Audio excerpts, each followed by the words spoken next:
Where are rich people moving to? This is the question we're going to answer in today's video. We're going to talk about several countries that are spread out in different regions of this planet. Let's get started talking about the Far East. And the country that comes to mind is, of course, Singapore, also known as the Lion City, the wealthiest city in Southeast Asia.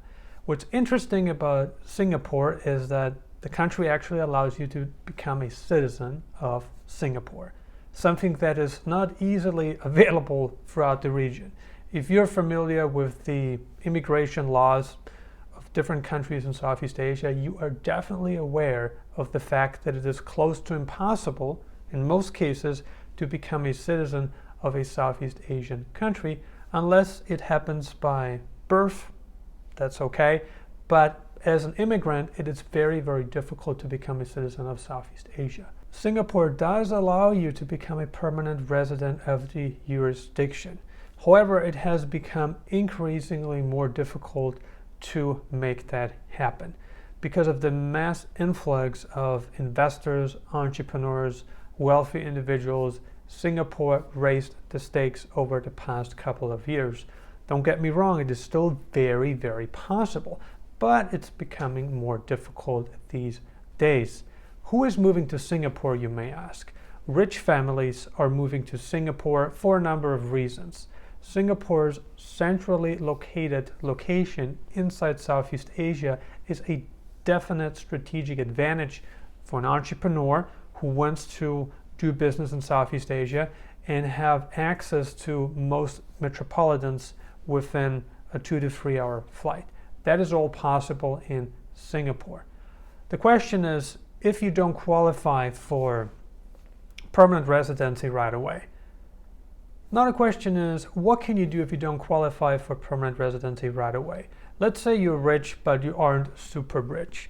Let's say you have a net worth of potentially $1 million to $2 million, which does not make you poor by any means, but you're not super rich. In order for you to become a permanent resident of Singapore, it will likely take more than that.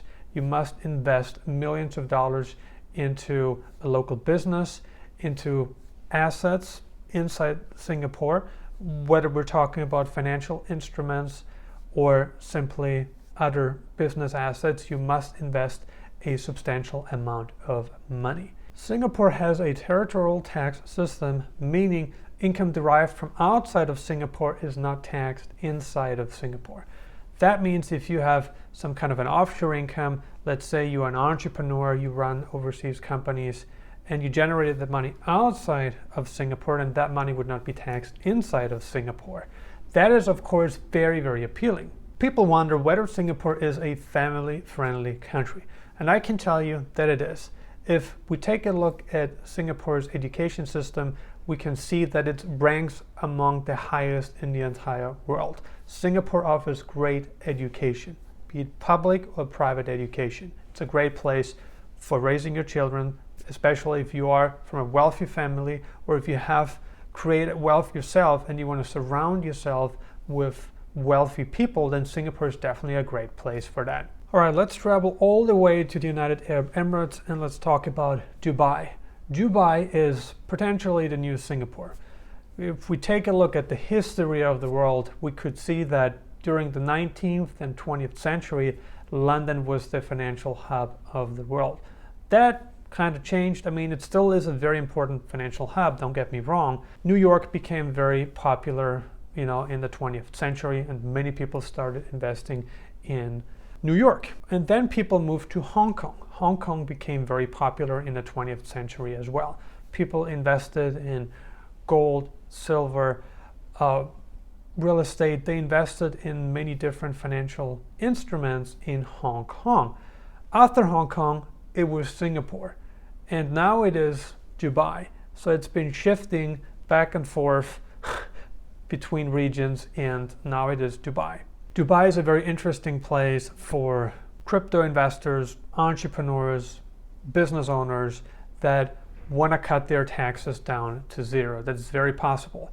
Now that Dubai changed the minimum stay requirement for residents from 180 days to 90 days, it is a lot more feasible for the average person to move to Dubai and cut their taxes down to zero, assuming that they have income from overseas that is not taxable inside Dubai. Dubai isn't exactly a great place for families. It is a great place for childless people. We're talking crypto investors, entrepreneurs, but it's not that great of a place for families, and the public education system is not at the same level as, for instance, Singapore, as, for instance, Sweden, as, for instance, Canada, right? It's not of the same quality yet.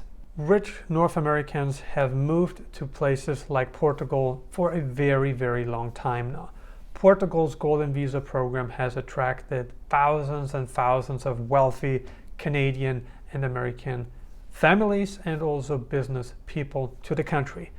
However, there have been some significant changes to Portugal's Golden Visa program. It used to be that as a North American, you could purchase real estate pretty much anywhere in Portugal. That has changed.